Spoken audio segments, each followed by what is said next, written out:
한국의 대표적인 지성인이라는 수식어가 붙었던 이어령 교수님이 계십니다. 이분이 2007년 74세의 늦은 나이에 세례를 받게 되는데요. 그는 스스로를 일컬어서 늦게 부름받은 사람이라고 표현했고요. 하나님께 부름을 받은 사람답게 2010년에는 지성에서 영성으로라는 그 유명한 베스트셀러를 남기게 됩니다. 그는 문화평론가이자 교수였고요. 저널리스트와 사상가로 활동을 했습니다. 한국의 초대 문화부 장관을 역임하기도 했는데요. 그는 자신의 글에서 기독교가 인간의 이성으로 완전히 설명된다면 그것은 더 이상 계시가 아니다 라고 강조합니다.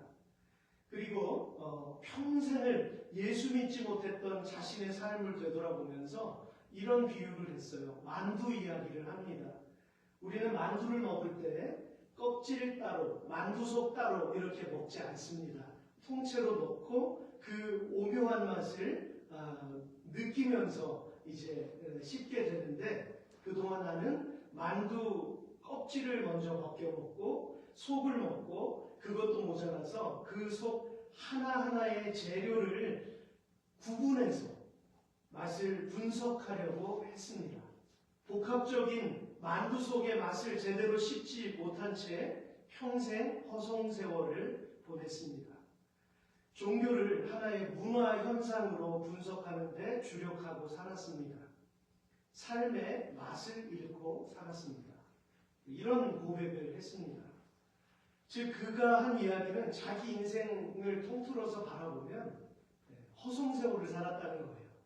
지성이라는 그것을 앞세워서 많은 것을 분석하고 살았지만 결과적으로 남은 것은 아무것도 없다라는 것이고, 그가 우여곡절을 통해서 하나님을 만났던 그 사실이 가장 귀중했다라고 하는 것을 그의 자서전적인 이 고백록을 통해서 우리에게 전해 주었습니다.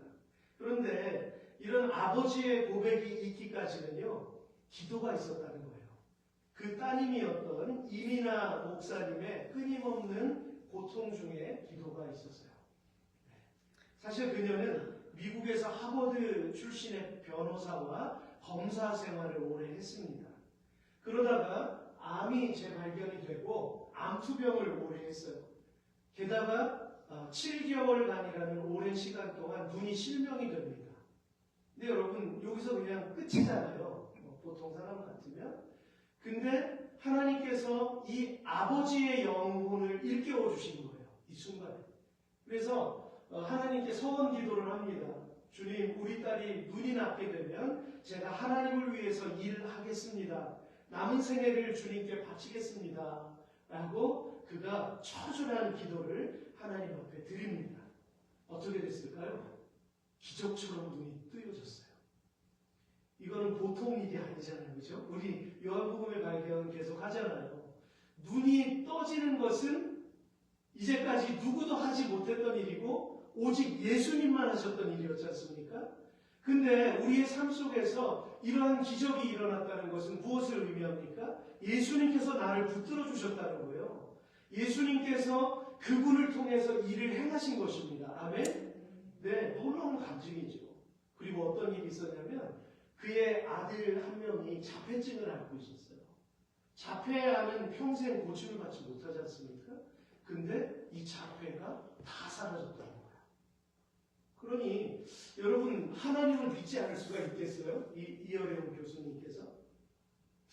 여러분, 인간은 하나님을 떠나서 그분을 불신하고 이토록 오랜 세월을 방황할 수밖에 없는 존재인데요. 그럼에도 불구하고 하나님께서는 그 마지막 순간에 이제 더 이상 인생에 낙이 없는 그런 연세지 않습니까? 하나님께서 제대로 큰 한 방을 주시잖아요. 그죠? 지성에서 영성으로 라는 그러한 위대한 고백로 그것을 남기게 하셨다는 거예요. 사랑하는 성도 여러분, 지금 이 세상은 삶의 고통에는 의미를 두지 않습니다. 인생을 헤쳐나가는데 고통은 그저 짐이나 장애물로밖에 여기지 않고요. 육신의 행복이라는 목표를 향해서 죽을 힘을 다해 밤낮으로 뛰어갑니다. 근데 여러분, 특히 이민의 삶을 사시는 분들은 이구동성으로 고백하더라고요. 평생 열심히 일했는데 건강을 잃어버리니까 평생 모은 것을 사용해야 되는데 정작 사용하지 못하는 이런 아이러니를 많은 분들이 고백을 하죠. 여러분, 우리 인생이 그렇습니다. 이런 단순한 삶을 통해서 한국 같으면 정신없이 이 세상에 돌아가는 흐름 속에서 사람 몸을 다 빼놓잖아요. 그죠? 그러다가 마지막 순간에 깨달을 수밖에 없는데 이 이민의 삶에서는 너무나 단순하게 살아가잖아요. 일하고 가정으로 돌아가서 또 교회를 가고 일하고 반복되는 삶이 이어집니다. 이러한 삶 속에서 우리가 지혜를 얻는다는 것은 너무나 중요한 것 같아요. 우리를 왜 이 땅에 세우셨는지 그것이 명확해져야 합니다. 여러분, 이곳에서 태어난 2세지, 그지? 1.5세가 아니라 2세들이 어느 한계에 다다랐을 때 늘 고민하는 게 있어요. 정체성에 대한 것입니다.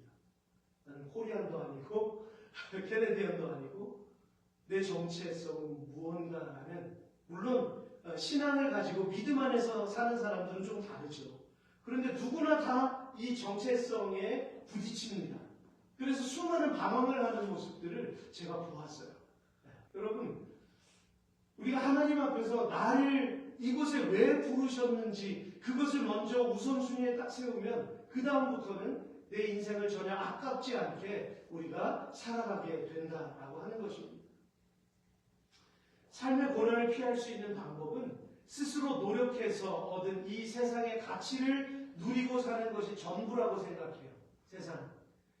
하지만 복음은 그 고통이 죄로 인한 것임을 분명히 말씀하고 있습니다. 그리고 오늘 로마서 3장 23절로 24절에서 이렇게 말씀하세요.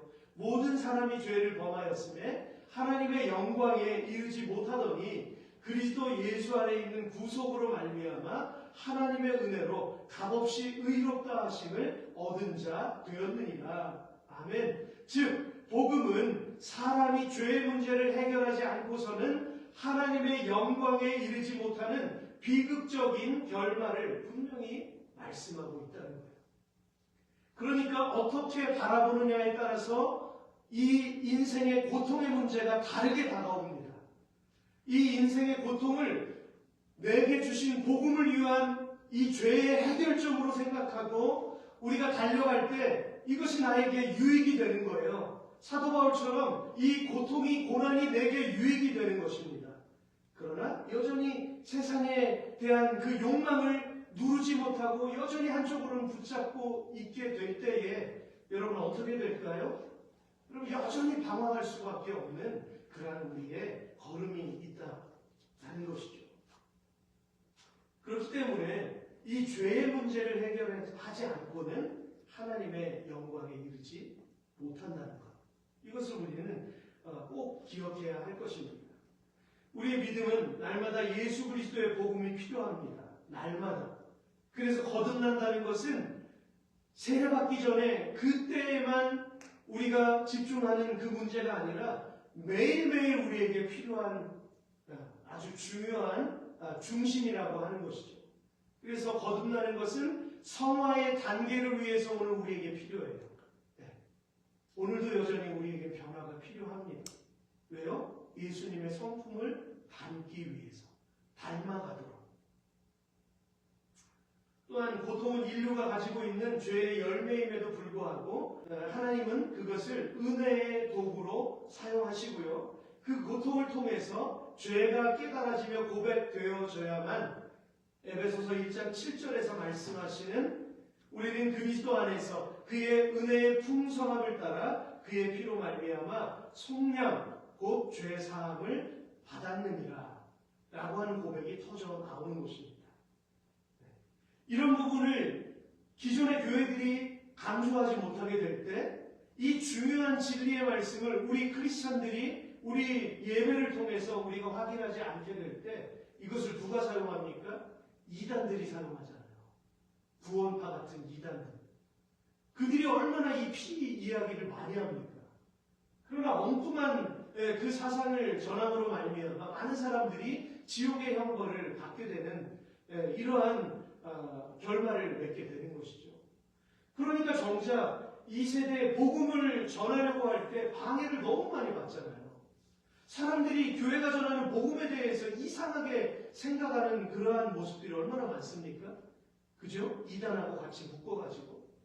특히 이 매스컴들이, 한국의 이 매체들이 얼마나 많이 이것을 방해하는지 몰라요.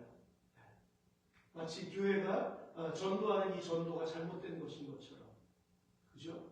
절대로 잘못된 것이 아닙니다. 복음이 우리 생활의 중심이잖아요. 그래서 저와 여러분들은 이 세대를 살아가면서 어떻게 하면 내 주변 지인들에게 지혜롭게 하나님의 사랑을 전할 수 있을지, 이 땅 에드먼턴을 살아가면서 우리가 어떤 목표를 가지고 기도해야 될지, 이러한 것을 우리는 정말 심사숙고하고 고민해야 합니다.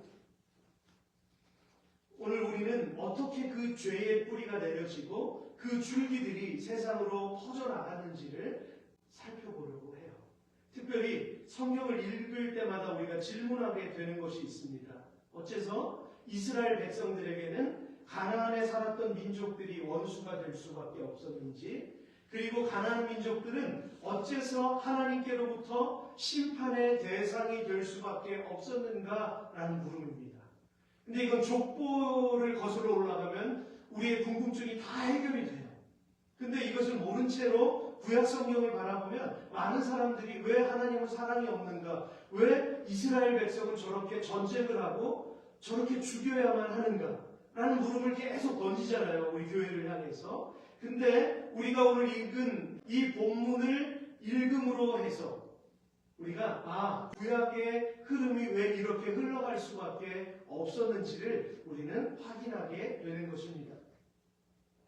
창세기에 나타난 계보를 이해하지 않고서는 설명될 수가 없는데요. 오늘 저와 여러분이 읽은 본문은 노아의 아들인 둘째 아들 함에게서 나뉘어지는 이 가나안 족속들의 계보인 것입니다.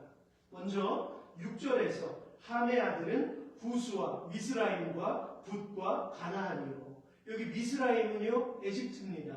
그래서 함의 자손에서 에디오피아, 구스 민족이 나왔고, 이집트 민족이 나왔고, 붓 민족이 나왔고, 가나안의 여러 아람 민족들이 등장을 하게 되는 것입니다. 그리고 15절로 18절에서는 가나안은 장차 시돈과 헷을 낳고, 또 여부스 족속과 아모리 족속과 기르가스 족속과 히위 족속과 알가 족속과 신 족속과 아르왓 족속과 스마일 족속과 하맛 족속을 낳았더니 이후로 가나안 자손의 족속이 흩어져 나아갔더라. 라고 이 함에게서 가나안을 포함한 4명의 아들들이 나오는 것을 언급하고요. 또한 가나안에게서 각각 우리에게 익숙한 11개의 가나안 부족들이 등장한다라는 거예요. 누구에게서? 셈, 함, 야벳 중에 함의 자손에게서 그 뿌리가 나뉘어지고 줄기로 계속 뻗어나가게 되었다라고 하는 것입니다. 그래서 훗날 이들이 셈의 계열에서 나온 이스라엘 백성들과 수많은 대립을 하게 됐죠. 그래서 제일 맏형이었던 셈의 후손들, 그리고 둘째 함의 후손들이 서로 맞붙게 되는 것입니다. 그러면 어째서 그렇게 처절한 싸움을 대대에 걸쳐서 할 수밖에 없었을까요? 그 시작은 홍수 후에 노아가 농사를 짓기 시작하면서부터 일어난 일 때문이었는데요. 스스로 그 농사를 짓고 맺었던 그 포도주를 만듭니다. 그래서 어느 날 장막 안에서 벌거벗은 채로 취해 있는 모습들, 그 모습을 이 아들들에게 보이고 말아요. 이때 먼저 보았던 아들이 둘째 아들 함이었습니다. 이 함이 아버지의 벌거벗은 모습, 하체를 보고는 바깥으로 나가서 두 형제에게 이야기를 합니다. 그러니까 이 함은요, 오늘 본문에서는 정확하게 설명하지는 않아요. 그러나 이 문맥의 흐름을 통해서 이 함이라는 아들이 아버지를 경멸하고 아버지를 조롱하는 듯한 그러한 뉘앙스를 가지고 있었다라는 거예요. 그래서 여러분, 이 함이 나가서 셈과 야벳에게 이야기를 막 합니다. 좋게 했겠어요? 그 아버지의 그 수치를, 부끄러움을 그냥 얘기한 거죠. 근데 이 셈과 이 야벳의 자세는 조금 다르게 나타나잖아요. 그들이 아버지의 겉옷을 들고 뒷걸음질 쳐서 아버지를 전혀 보지 않고 덮었다라고 성경에 표현을 하고 있습니다. 나중에 술이 깨어서 이 사실을 알게 된 노아가 작은 아들에게 이렇게 말합니다. 가나안은 저주를 받아 자기 형제들에게 가장 천한 종이 되리라. 셈의 하나님 여호와를 찬양하라. 가나안은 셈의 종이 되기를 바라며 하나님이 야벳을 번창하게 하셔서 셈의 축복을 함께 누리게 하시고 가나안은 야벳의 종이 되기를 원하노라. 네, 이렇게 예언을 합니다. 여러분, 이건 단지 감정적으로 그냥 순간적으로 욱해서 나오는 것이 아니라 그가 이 과정을 진지하게 바라봄으로 인해서 각각의 자녀들에게 예언적인 축복을 하는 거예요. 먼 훗날 야곱도 자기 12아들에 대한 그 축복을 조목조목 하잖아요. 그죠? 그 당시의 아버지들은 자신들의 자손들에게 그렇게 마지막 유언과 같은 그러한 이야기들을 남기게 되는 것입니다. 그런데 이것이 하나님께서 붙드시는 그러한 예언적인 그런 말씀이 되었다는 거예요. 즉 이것은 구속사적인 예언을 하게 되는 동기가 되었고요. 종교개혁자 존 칼빈은 이렇게 이야기합니다. 여기서 노아의 말은 감정적인 저주가 아니라 장차 인류가 행하게 될 도덕적인 타락과 하나님과의 언약을 깨뜨리는 죄의 역사이다 라고 이렇게 정립을 했습니다. 그러니까 인간은 원래 본성이 어떻게 되죠? 아담의 그 행위로 말미암아 이미 죄는 그의 자손들을 통해서 계속 전가되었다라고 하는 사실이에요. 그래서 가인에게서도 그 죄의 모습이 살인으로 나타나고 하나님을 떠나 방황하는 그 존재로 나타나고 또 자기만의 성을 쌓고 고립된 그 삶을 살아가는 인간의 죄성을 여실히 보여주었지 않습니까? 근데 그 후손에게서도 바로 이러한 죄의 성향들이 드러나고 있다라고 하는 것이죠. 성경 주석가였던 매튜 헨리는 이렇게 이야기합니다. 가나안은 죄의 대표자이고 셈은 참 신앙의 계보를 이었으며 야벳은 장차 복음이 확장될 이방 세계를 의미한다라고 전했습니다. 간혹 여러분들 여기 신앙생활을 오래 하시는 분들은 예전에 그런 이야기들을 들었을 거예요. 뭐 셈은 백인이고 함은 흑인이고 야벳은 황인종이다. 아닙니다. 그것은 낭설입니다.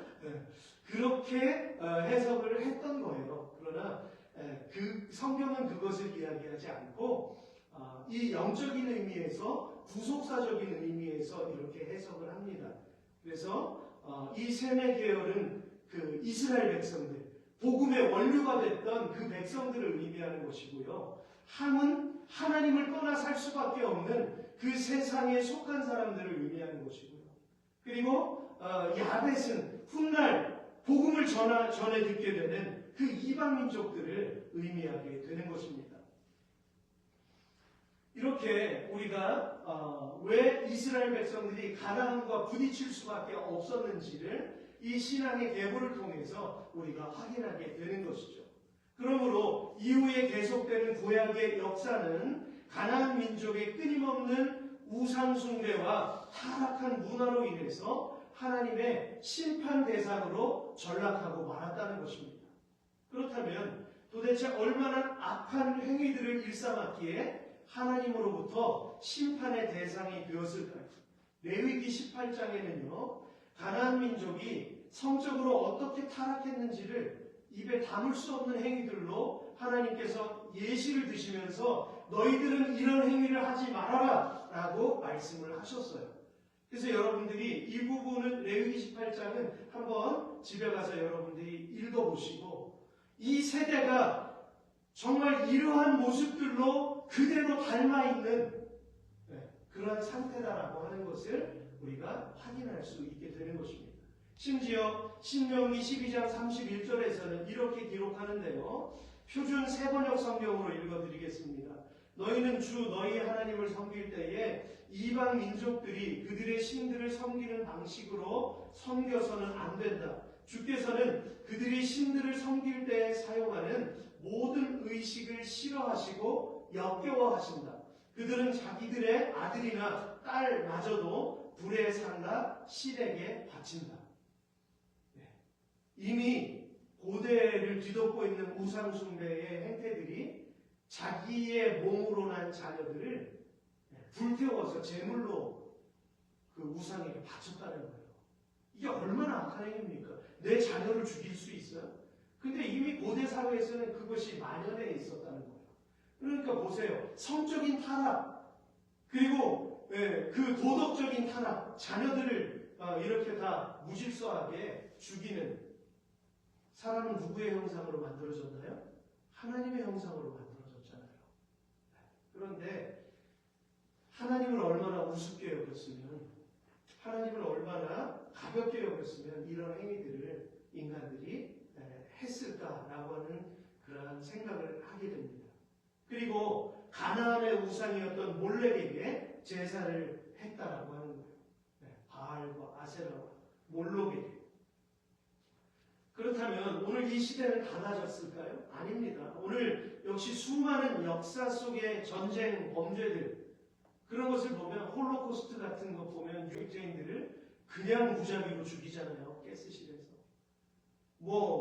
우크레인과 러시아 전쟁 속에서 보이지 않는 수많은 전쟁 범죄들이 일어났어요. 이것은 매스컴을 통해서 확인하지 못하는 거잖아요. 이스라엘에서 일어났던 그런 전쟁 속에서도 많은 사람들이 처참하게 죽고, 미얀마에서도 마찬가지고요. 여러분, 하나님은 다 바라보고 계십니다. 우리 인간들만 이 수치스러운 것들을 다 가리려고 하는 것이지 하나님은 다 바라보고 계세요. 인간의 이기적인 욕심을 채우기 위해서 지금도 얼마나 많은 죄악들이 행해지고 있는지 모릅니다.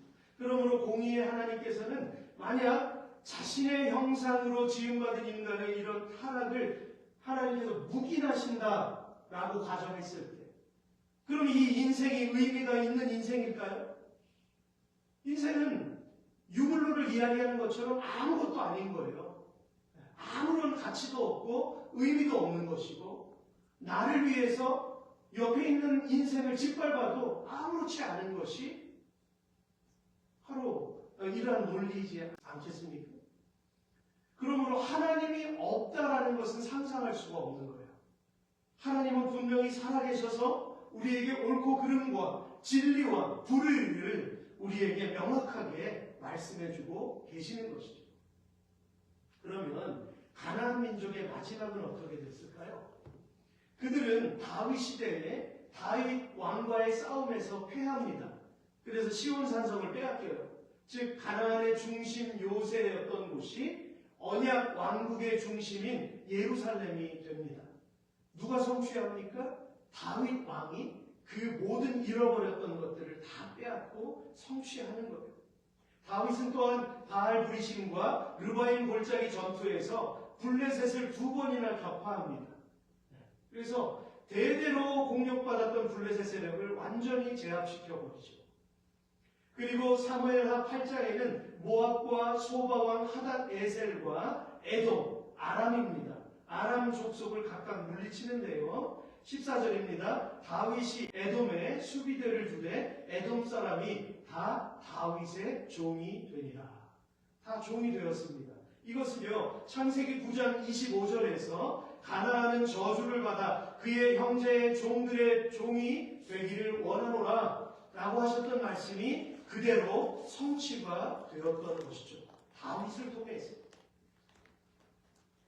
노아가 예언했던 말씀 그대로 이루어지는 것을 볼 수 있고요. 사무엘하 10장에서는 다윗의 장군들인 요압과 아비새가 암몬과 아람 연합군을 격파하는 역사를 오늘 보여주고 있어요. 그래서 창세기 12장 7절의 말씀, 내가 이 땅을 내 자손에게 주리라 라고 아브라함에게 약속하셨던 그 언약의 말씀이 그대로 성취가 되는 것을 보게 됩니다.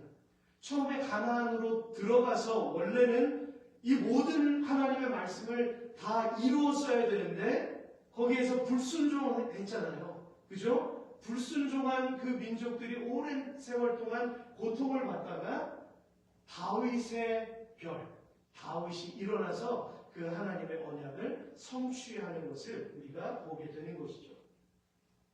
여러분, 이것이 바로 인류의 죄로 이어지는 구약의 역사를 통해서 하나님이 그들 가운데 일하셔서 공의를 행하시는 모습, 그리고 세상의 역사는 반드시 그분의 말씀대로 이루어질 것이다 라는 모범을 우리에게 예로 보여주신 것입니다. 그래서 여러분, 우리가 지금 살아가는 이 순간은 하나님의 역사 가운데 흘러가고 있다라고 하는 거예요. 그렇다면 하나님께서는 그토록 오래 참으신 이유가 무엇입니까? 그것은 창세기 15장 16절에서 이렇게 말씀하셨어요. 내 자손은 4대 만에 이 땅으로 돌아오리니 이는 아모리 족속의 죄악이 아직 가득 차지 아니함이니라 하시더니 라고 기록된 말씀 때문이었습니다. 즉 아모리 족속은요, 가나안 전체를 대표하는 표현이었고요, 죄가 가득 차지 아니함이라는 말씀에 우리는 주의를 기울여야 합니다. 이 표현은요, withhold judgment 라는 의미예요. 하나님께서 유보시키셨다, 잠깐 동안 멈추셨다는 것입니다. 기다리게 하셨다는 거예요.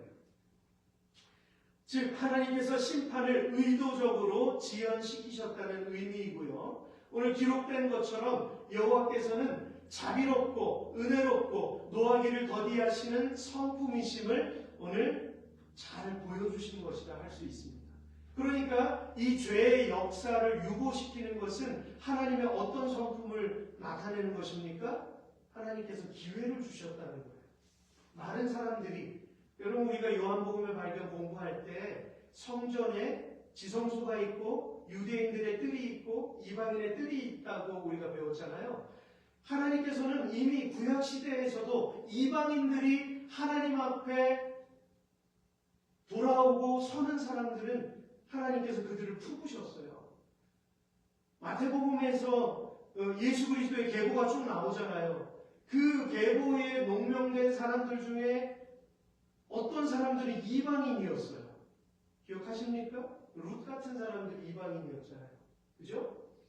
그러니까 하나님께서는 이미 구약시대에도 하나님께서 넓게 문을 여셔서 하나님을 우리 인생의 주인이라고 믿는 사람들은 하나님께서 품으셨다라고 하는 것을 우리는 꼭 기억해야만 합니다.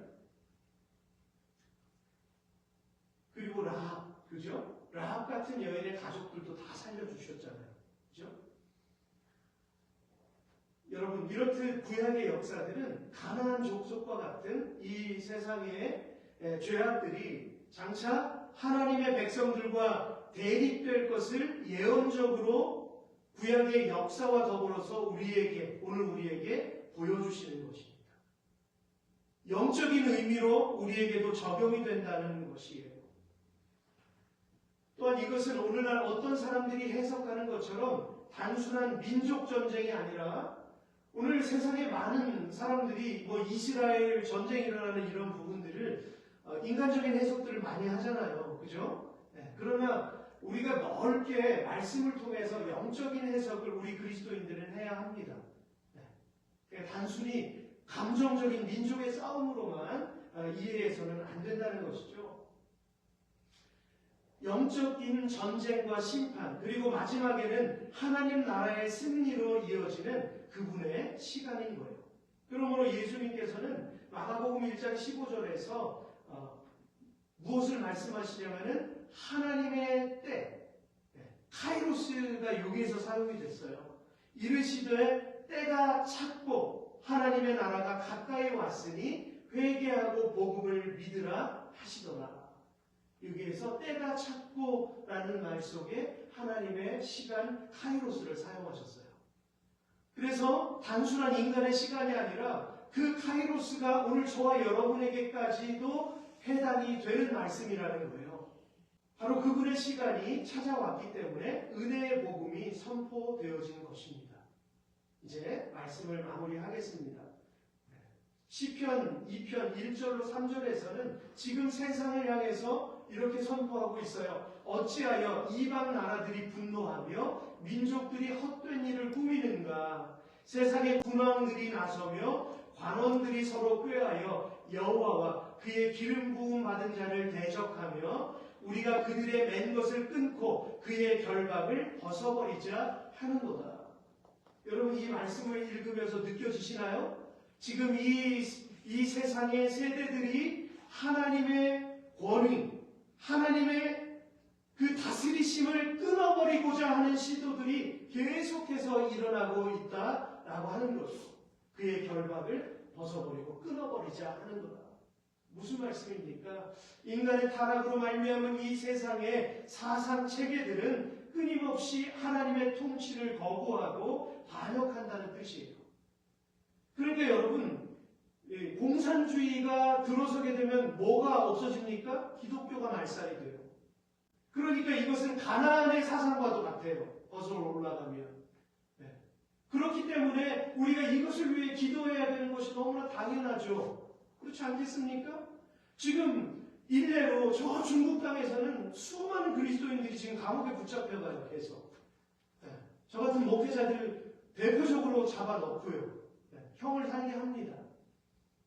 이런 일이 계속 일어나고 있는데, 아니 그 공산주의를 교회가 받아들인다는 것은 이건 너무나 아이러니잖아요. 이걸 묵인한다는 것은 이건 죄잖아요. 하나님 앞에서 죄를 행할 수 있다는 거예요. 오늘날 우리 교회들이. 저와 여러분들은 그 죄를 행해서는 안 됩니다. 아멘이시죠? 우린 절대로 하나님을 대적하는 그러한 어둠의 권세를 향해서는 우리는 계속 기도를 해야 하는 것입니다. 늦춰서는 안 되는 것이죠. 그리고 하나님 말씀과 세상의 종교를 혼합하는 이상한 현상들이 계속해서 일어나고 있어요. 지금 눈에 띄게 연합운동들이 많이 일어나잖아요. 여러분, 진리가 아닌 것과 연합이 되는 것을 이미 성경에서는 말씀하셨어요. 그렇기 때문에 이 때가 예수님께서 언제 오실지 우리는 알지 못하기 때문에 우리는 깨어서 기도해야 할 줄로 믿습니다. 오늘은 특별히 죄의 역사에 대해서 제가 여러분들과 함께 나누고 있는데요. 오늘 자주 다루지 않는 이런 부분이에요, 사실은. 근데 우리가 이런 부분들, 예언서에 이루어져 있는 부분들을 우리가 깨어서 읽고 우리는 경각심을 가져야 한다는 것입니다. 하나님께서는 이사야 5장 20절에서 악을 선하다 하며 선을 악하다 하는 자들은 화 있을진저 라고 말씀하시고요. 오늘날 이 세대에서 일어나고 있는 일들을 분명히 지켜보고 계신다고 오늘 우리에게 말씀하시는 거예요. 하나님은 중심을 살피시는 하나님이시기 때문에 크든 작든 그것에 중심을 두고 계시지 않는다는 거예요. 오늘 깨어서 골방에서 기도하는 이들을 하나님은 바라보고 계신다는 것입니다. 그렇다면 장차 우리들은 어떤 말씀을 기억하고 이 세대를 바라보아야 할까요? 에스겔 38장 10절로 16절을 보면은요, 그것을 다 오늘 적지는 않았습니다. 이 하나님의 백성을 대적하는 이 마지막 세력이 올 것이고요. 전 세계적인 연합이 이루어지겠지만, 그러나 중요한 것은 이때에는 하나님이 직접 심판하신다고 말씀하고 계세요. 여러분들이 에스겔 38장 10절로 16절을 여러분 집에 가서 한번 그 38장을 읽어보시기를 바랍니다. 하나님께서 직접 심판하신다는 거예요.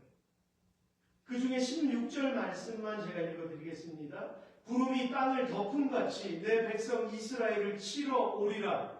고가, 여기에서 곡이 나오네요. 가나안에서 고까지라고 말씀드렸습니다. 고가, 끝날에 내가 너를 이끌어다가 내 땅을 치게 하리니 이는 내가 너로 말미암아 이방 사람의 눈앞에서 내 거룩함을 나타내어 그들이 다 나를 알게 하려 함이라. 세상의 모든 인류가 그때에는 하나님을 알게 된다는 거예요. 그래서 기름 등불 준비한 5,000여가 되라는 것입니다. 그렇지 않으면 허둥지둥 지금 기름 사러 가야지. 아니요, 그때는 때가 너무 늦었어요. 우리는 허둥지둥되는 그런 하나님의 자녀들이 되어서는 안 됩니다. 그렇기 때문에 오늘 신물을 절대로 놓지 말고 말씀도 놓지 않고 말씀을 읽으며 늘 신문을 바라보아야 하는 것입니다.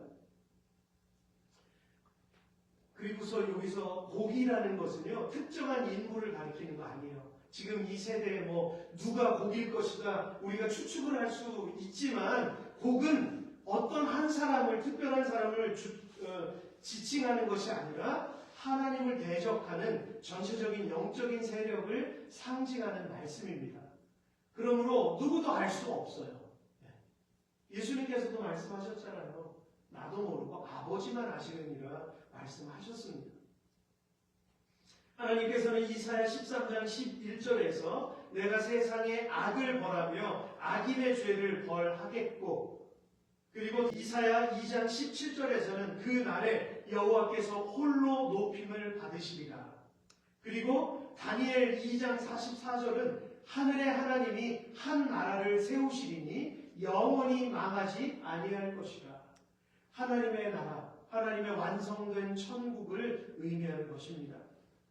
그러므로 사랑하는 성도 여러분, 우리 신앙의 선조들이 환난과 어려움 속에서, 온갖 핍박 속에서도 그들의 목숨을 아까워하지 않고 늘 믿음의 절개를 지켰던 이유가 뭡니까? 바로 이 말씀들이 있었기 때문이에요. 그들은 이 말씀을 구구절절히 계속 알고 있었고 깨닫고 있었다는 것입니다. 그러나 오늘 이 세대는 신앙생활하기 너무 편해 있잖아요. 그죠? 성경책도 버전이 얼마나 많습니까? 클릭만 하면 내게 유익이 되는 신앙 서적들을 얼마나 많이 우리가 찾을 수 있고 읽을 수 있어요. 그러나 여러분, 정말 아이러니한 것은 그렇지 않다라는 거예요. 너무나 많은 사람들이 그냥 편한 것을 찾고 있다는 거예요. 우리 어머니 아버지들이 그렇게 무릎을 꿇고 철야를 하며 그렇게 애타게 기도했던 그 신앙의 계승을 오늘 이 세대가 그것을 본받지 못하고 있다는 거예요. 마치 여호수아의 그 이후의 세대가 하나님을 잃어버린 것과 같이. 그러므로 저와 여러분들이 오늘 집중해야 될 것은요, 오늘 우리가 하나님 앞에 어떤 모습으로 신앙생활을 해야 될 것인가. 그냥 단지 교회에 나오는 것이 중요한 게 아니라, 우리가 예배하는 것이 중요한 것이 아니고요, 하나님 앞에서 하나님의 자녀로 내가 어떻게 살아가야 되는가, 그 아주 시리어스한 질문을 가지고 우리가 서야 된다는 것입니다. 비록 저와 여러분들은 아직까지 신앙의 자유를 누리고 있어요. 어떤 부분에서는 삶의 안전함도 느낄 수 있지만, 그러나 기억하며 경계하시기 바랍니다. 사단은 이 순간을 노린다는 거예요. 달콤하게 유혹하고 우리를 하나님에게서 점점 멀리 떨어지게 만든다라고 하는 것입니다.